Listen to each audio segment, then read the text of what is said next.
These are water storage lakes in Te Marua, Upper Hutt. Let's join the ducks and go down, then down again into the water and what's beneath it. Because our story begins here with the pipes. So as of today, there are 700 kilometres of pipe that should have been replaced in the past, which hasn't been. And all over Wellington, pipes are bursting constantly. And what we can see is just a tiny part of it. In Wellington at the moment, we're losing about 45% of the water that leaves the treatment plant and gets to my tap. 45%? 45%. 45%. It is way too much. That is 77 million litres of water per day we are losing.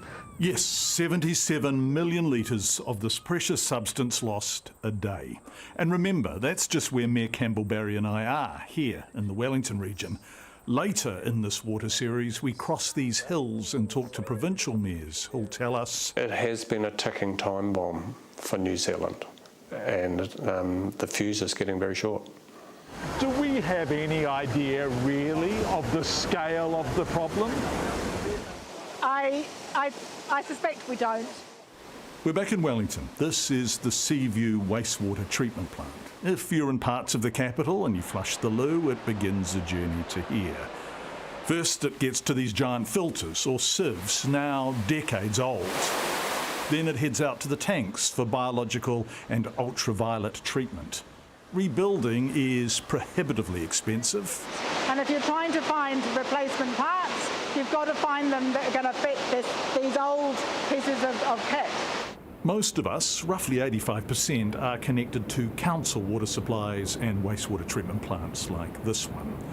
And the total cost of playing catch-up with the nation's often ageing water infrastructure, well, some experts use a broad range over 30 years. 125 to 185 billion have been used.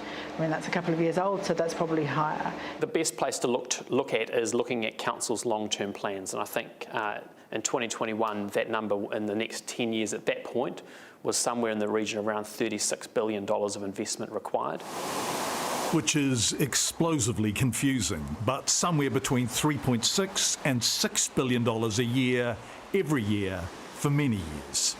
And council-owned companies like Wellington Water simply can't keep up. And where's the money coming from? Well, at the moment, it needs to come from councils.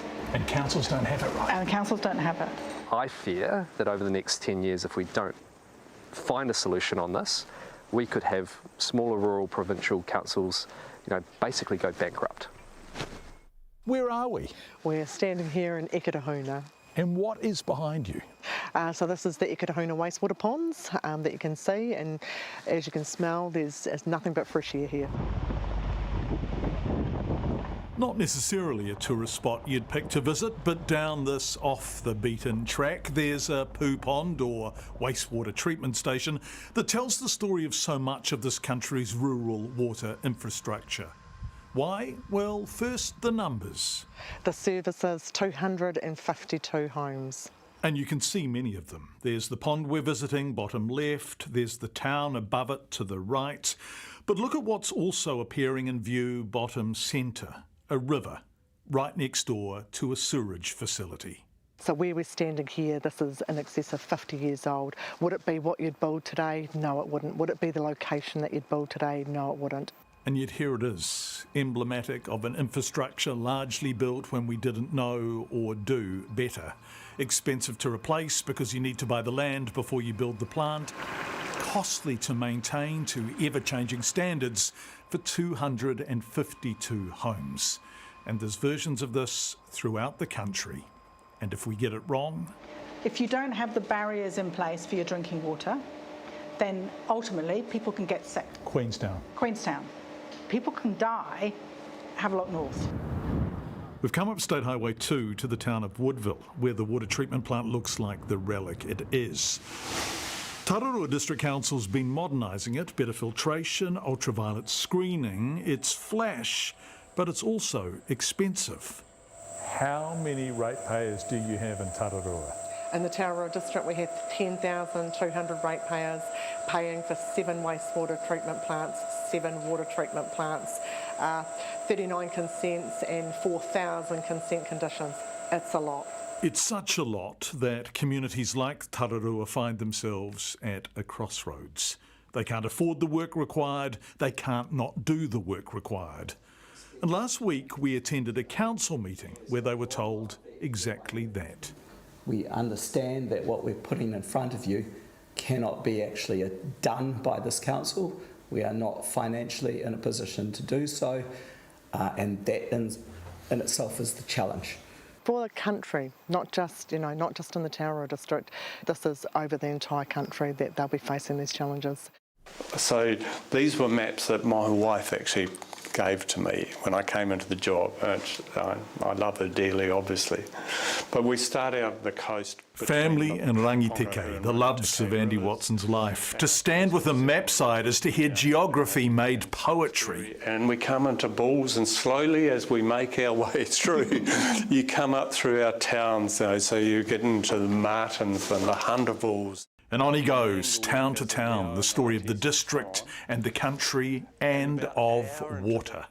Multiple towns, all requiring their own wastewater plants, drinking water plants. Does localisation of cost work in underpopulated areas? No. We met Lower Huttmere Campbell Barry in the first story in our series. While the Wellington region has massive water issues, they're well known. He's worried that rural regions with smaller populations but similar water vulnerabilities are disappearing from view. Without change, they are going to have astronomical rate rises, or they will have crap in their water, or they will have failing water treatment plants. And our council faces these issues.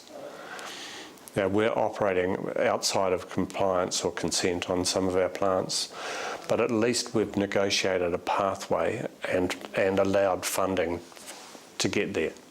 This, as you can see, is the wastewater treatment plant in Bulls.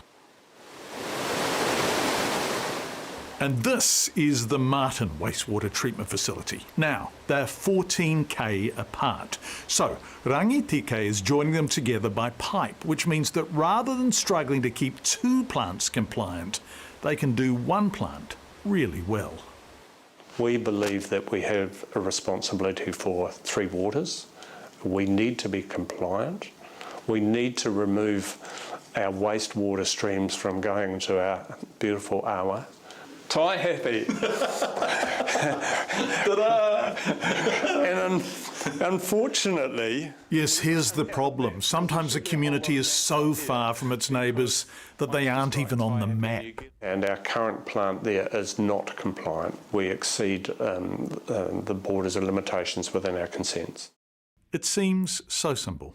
Collect the water, keep wastewater out of it, get it into pipes and then to your taps. And yet... It has been a ticking time bomb for New Zealand, and the fuse is getting very short. Do you get any central government money to help pay for your water infrastructure? No. We spoke to Tararua Mayor Tracy Collis in the Woodville water treatment plant, but we could be almost anywhere in rural New Zealand. Elderly, almost to the point of being a museum piece, but modernised as compliance standards demand and money with a tiny ratepayer base allows. In the Taurua district, we have 10,200 ratepayers paying for 7 wastewater treatment plants, 7 water treatment plants, 39 consents and 4,000 consent conditions. It's a lot. Starting in Wellington, we travelled over 3 days, from a high-density urban population to rural districts with fewer people. Tararua, then rangiteke, hearing the same story over and over, that it's broken and that fixing it costs a lot. Thanks, Minister. Lovely to see you. Thank you. To which the Minister replies... Ultimately, what we're putting forward is local water done well. It's a policy for saying, look, water is a local government responsibility, and so we're going to see councils forming council-controlled organisations across multiple councils. They'll be able to use off-balance sheet funding to be able to access debt to match the lifetime of those assets with the funding. Multiple councils work where councils are geographically close. So Wellington City, Porirua, Lower Hutt and Upper Hutt, they hug tightly together. Working together makes sense. Do you have any idea how much that will cost, ballpark? Yeah, so we know for our water network infrastructure here in the Wellington region, it's going to cost $30 billion, estimated over the next 30 years. Are you going to put any money into this at all? Well, ultimately, it's about providing the tools for councils to be able to make those investments over the long term. Setting aside the tools, money. Any money? Well, there's some money in terms of better off funding that the last government had set aside for councils in terms of some of the transitionary work. So that's existing money. Is this new government putting new money in? Central government will play a key role. What role? Well, firstly, we're going to require them to put in place a water service delivery plan. We will have a regulatory backstop if they don't deliver that. We will have step-in powers to ensure that those councils do undertake that plan. And we will also make sure that councils are working together so that no council is left behind. But ultimately, at the same time, we're going to respect the important role that local councils have in delivering local infrastructure, something we criticised the last government for not doing and which voters rejected.